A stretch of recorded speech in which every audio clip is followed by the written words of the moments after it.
एक विधायक होने से इनको इतनी चीड़ है। 2029 में हम फिर दो हाथ करेंगे, चाहे वो कांग्रेस की प्रत्याशी हो या आजसू के हो। सरकार बदलने में समय नहीं लगता है। अगर सरकार बदल गई तो मोड टीट फॉर टैट वाला रहे तो पता नहीं आपका पोस्टिंग कहाँ करेगा, नहीं करेगा, ठिकाना नहीं। सबसे बया खेपा कार्यकर्ता हम नहीं थे। अगर हम खाली एक इशारा करते तो की भत लड़की कोई नहीं जाना है। मांडू वाले विधायक है, ये तो हमारा नामे से अपना मुंह काट के बात खुला। अभी मान के चलिए हम ही विवाह हुआ नहीं किए हैं, कल को अगर विधायक जी का दूर का साली से हमारा बिया हो गया, कभी मुंडन करने ससुराल जाना हुआ तो क्या बोलेंगे, नहीं डुमरी विधायक लाइन में लगे, हम दूसरा लाइन में लगेंगे। गर्दन का बलिदान देकर अपनी गर्दनों को कटा के ये राज्य बनाया। राज बनने के बाद भी सीधे सर पे गोलियां मारी जा रही है। ये लोकतांत्रिक देश है। ये अपने गांव को बचाने का समय है। अभी देवरानी जेठानी में मुंह फुलाने का समय नहीं है। आज आप देख लीजिए क्या नहीं हो रहा है। इतना कमीशन का सेमो लोग भूखा हो गया। सेमो यानी जब मुख्यमंत्री के शागिर्द होते हैं तो डायरेक्ट वीडियो और सीओ को फोन करते हैं और उन्होंने ये कह के रखा है कि विपक्ष के जो नेता है उनकी बातों को अनसुना करना है। तो मैं ऐसे पदाधिकारियों को मन से कहूंगा, याद रखिएगा, सत्ता किसी एक जगह टिक के नहीं रहती है।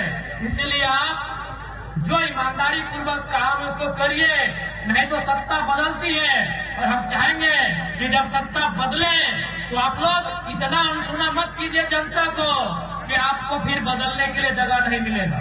इसलिए जो भी ब्यूरोक्रेट्स के लोग आज सरकार के इशारे पे काम कर रहे हैं, ठीक है, क्योंकि सरकार के आप अंग हैं और सरकार का सम्मान आपका कर्तव्य है, लेकिन आप विधायिका को इग्नोर नहीं कर सकते हैं। आप जनता की समस्याओं को इग्नोर नहीं कर सकते हैं, क्योंकि सत्ता बदलते देर नहीं लगती है।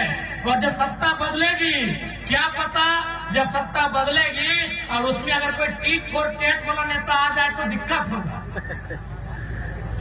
मैं राज्य की तमाम ब्यूरोक्रेट से कहना चाहूंगा, क्योंकि आपका जो व्यवहार हो रहा है अभी राज्य में, जिस प्रकार से आप विधायकों का रिस्पॉन्स नहीं कर पा रहे हैं, सरकार आपको संरक्षण दे रही है, ये व्यवहार उचित नहीं है। सरकार बदलने में समय नहीं लगता है। अगर सरकार बदल गई और कोई एक दो नेता या मंत्री जो सरकार में आएगा बदल के, अगर उसका मोड टीट फॉर टैट वाला रहे तो पता नहीं आपका पोस्टिंग कहाँ करेगा, नहीं करेगा, ठिकाना नहीं है। इसलिए दुर्भावना से मत काम कीजिए।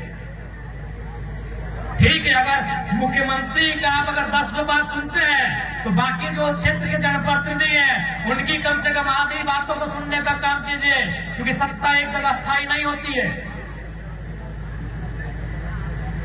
तो आज रामगढ़ के इस पावन धरती में आप सभी से आग्रह होगा, आप सभी से यही निवेदन होगा कि आज रामगढ़ से जो जनादेश मिला है उस जनादेश का सम्मान करते हुए, उसका मान रखते हुए, और याद रखिएगा प्रत्याशी भले एक थे, क्योंकि वो नियम है कि कोई एक ही व्यक्ति कैंडिडेट हो सकता है, लेकिन उसके एक एक वोट में आपके एक एक कदम धूप में, आप ठंडी में जो एक एक कदम आप घर से बाहर चले हैं, वही उनके एक एक वोट के आने का उनके एक एक वोट उनके पक्ष में आने का कारण है। इसीलिए भले प्रत्याशी कोई है, बिहारी जी हो, पनेसर जी हो या कोई हो, लेकिन वो जो वोट मिला है वो आपके संघर्ष, आपकी मेहनत, आपकी समर्पण का परिणाम है। आज बोकारो में क्या हुआ छुपा नहीं है। बताइए, बोकारो जिसे आप लोग BSL के नाम से जानते हैं, जिस प्लांट को पूरी दुनिया में, पूरे एशिया में जाना जाता है, बोकारो के लोगों ने 1-2 एकड़ नहीं, पूरे 33,000 एकड़ जमीन देने का काम किया है। लेकिन आज क्या मिला, जो कि शर्मनाक है, दुर्भाग्य है कि CRPF के लाठी से जान से मार दिया गया। ये आज विस्थापितों को परिणाम मिल रहा है, उनको जमीन के बदले। इसलिए आज आवश्यकता है कि लड़ाई को अंतिम बार, लड़ाई के लिए जो हम तैयार हो रहे हैं, इस लड़ाई को अंतिम बार मजबूती के साथ लड़ा जाए, ताकि आने वाले भविष्य में फिर हमारी आने वाली पीढ़ी को ये बार बार लड़ना नहीं पड़े। आखिर हम लोग कब तक लड़े? राज हमारा, इस राज को अलग हमारे पूर्वजों ने अपनी जान देकर किया है और जान कितना ताज्जुब की बात है, हमारे पूर्वजों ने इस राज्य को अपने लहू से सींचा, अपने सरों का, अपने गर्दन का बलिदान देकर अपनी गर्दनों को कटा के ये राज्य बनाया। राज बनने के बाद भी गर्दन काटी जा रही है, राज बनने के बाद भी सीधे सर पे गोलियां मारी जा रही है। ये लोकतांत्रिक देश है? ये कैसा लोकतांत्रिक देश है? राज अलग होने के बाद भी, तमाम नियम कानूनों के बाद भी आज एक विस्थापित मामूली, अरे चौथे ग्रेड की नौकरी मांगने के लिए धरने पर बैठते हैं। नौकरी तो दूर की बात, नियोजन तो दूर की बात, मुआवजा दूर की बात, आवास दूर की बात, जान से मार दिया जाता है। ये इस राज्य की कड़वी सच्चाई है, ये झारखंड की कड़वी सच्चाई है कि आज जमीन भी आपका लेंगे और लहू भी आपका लेंगे और भविष्य में भी आपका ही लेंगे। इसलिए आज झारखंड के जनमानस को आवश्यकता एक सूत्र में बनकर विस्थापित की लड़ाई हो। तमाम जो कंपनियां, फैक्ट्रियां, जो उद्योग आपके इर्द गिर्द मंडरा रहे हैं, उनसे आज लोहा लेने की लड़ाई लड़ने की आवश्यकता है, ये आपसे आह्वान करेंगे। और मैंने पहले कहा है, जो दो विधायक अभी भले हमारे विरोधी हैं, लेकिन जब विस्थापन का मामला आएगा, हम कभी इस बात को लेकर परहेज नहीं करेंगे कि वो हमारे बीच ना आए, क्योंकि आज विस्थापन के क्षेत्र में लड़ाई एकजुटता के साथ लड़ने की आवश्यकता है। निसंदेह 2029 में हम फिर दो हाथ करेंगे, चाहे वो कांग्रेस की प्रत्याशी हो या आजसू के हो या जेएमएम बीजेपी के हो। जब 2029 आएगा हम फिर दो हाथ करेंगे, लेकिन इसका मतलब ये नहीं कि हम आपके दुश्मन हैं, हम आपके राजनीतिक विरोधी हैं और वो चलता रहेगा। तो अभी कोई भी राजनीतिक दल का व्यक्ति अगर हमारे आंदोलन को या फिर उनके आंदोलन को हमें लगे कि ये जनता के हित के लिए है, तो निसंदेह इस पर हम लोग सोचेंगे।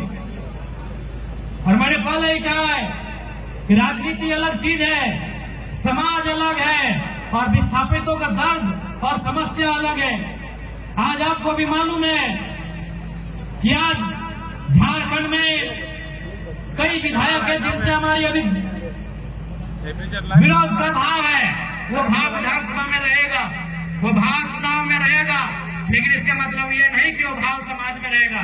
हम लोग उस विचारधारा के लोग नहीं है। अभी आपके ये मांडो वाले विधायक है, ये तो हमारा नामे से इतना मुंह काट के बात बुलाते हैं कि क्या करिएगा।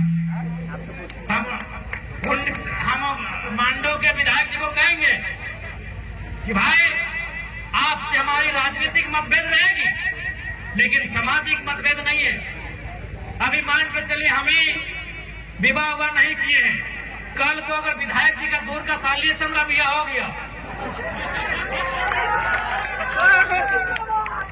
तो क्या, अगर मान के चले कभी मुंडन करने ससुराल जाना हुआ तो क्या बोलेंगे, नहीं डुमरी विधायक लाइन में लगे, हम दूसरा लाइन में लगेंगे। तो बड़ी मुंह कान कपार फुलाते हैं। उनके दो चार कार्यकर्ता भी आए हैं, तो उनको संदेश दीजिएगा कि जनता के लिए काम करें। बाकी 29 सामने आएगा, दो हाथ करेंगे, कोई समस्या नहीं है। लेकिन हम लोग उस भावना से, दुर्भावना से राजनीति में नहीं आए हैं। हम लोग जनता की समस्या के समाधान के लिए आए हैं और उस समाधान ही हमारा पहला लक्ष्य होगा। इस बात को कहना चाहेंगे। इसलिए आज क्योंकि अब कुछ ही पलों में ऐसा लगता है कि रामगढ़ में नए नए आंदोलनों की स्वर सुनाई देगी।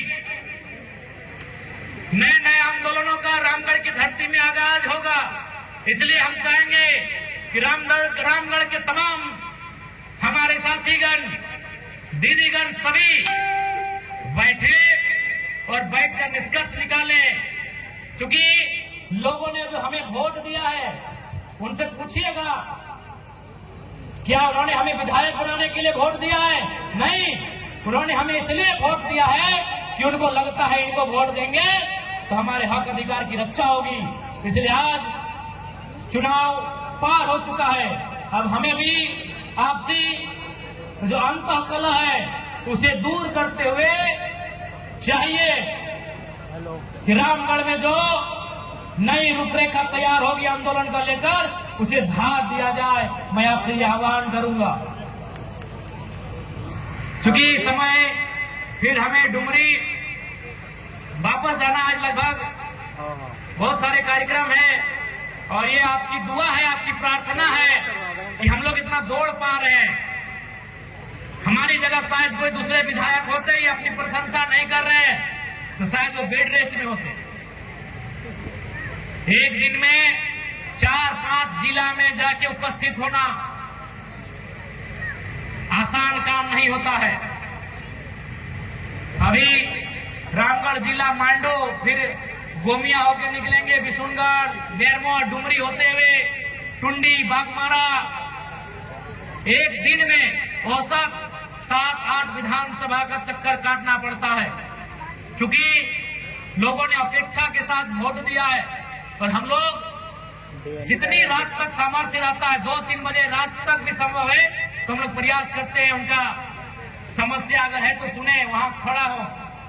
इसलिए समय का थोड़ा अभाव है, बाकी इतना ही कहेंगे कि रामगढ़ में जो हमें जनादेश मिला है उस जनादेश का एक ही कारण है कि रामगढ़ की शोषित वंचित लोगों ने आपको वोट किया है। ऐसा नहीं है, कुछ संपन्न लोगों ने भी हमारी विचारधारा के कारण वोट किया है, उनका धन्यवाद। कुछ लेकिन मैक्सिमम जो लोग हैं वो शोषित वंचित हैं जिन्होंने आपको वोट किया है। मैक्सिमम वो शोषित वंचित लोग हैं, वे हालात से मारे, वो दुखियारे लोग हैं जिन्होंने आपको वोट किया है, जिन्होंने हमें वोट किया है। इसलिए आज हमें आवश्यकता है रामगढ़, मांडू, बड़कागांव, ये 3 विधानसभा इस जिला में आते हैं। रामगढ़ पूरा, मांडू और बड़कागांव आधा आधा आता है। तो निसंदेह ये तीनों विधानसभा आने वाले दिनों में विस्थापन की एक समस्या का सामना करेंगे और उस समस्या का निदान हम तभी पाएंगे जब हम उस लड़ाई को उस दिशा में लड़ेंगे। इसलिए समय का थोड़ा अभाव है। इसके बाद पुनः हम लोग को कई कार्यक्रमों में शिरकत होने जाना है। आज के इस कार्यक्रम के संचालन के लिए, ट्रांसपोर्ट के लिए आंदोलन होना चाहिए था, हिस्सेदारी के लिए, लेकिन झारखंड के लोगों के साथ ये सोतेला व्यवहार है कि हम लोग बिजली, सड़क, पानी के लिए आंदोलन कर रहे हैं। इसलिए आज झारखंड के जनमानस को भी चेतना चाहिए कि आप इस भूभाग के मालिक हैं। अब आंदोलन जब भी हो मालिकियत के लिए होना चाहिए, मालिकाना हक के लिए होना चाहिए। ये झारखंड वासियों को मैं कहना चाहूंगा। आज ये दौर बदला है, ये समय बदला है, हमारी सोच बदली है। आज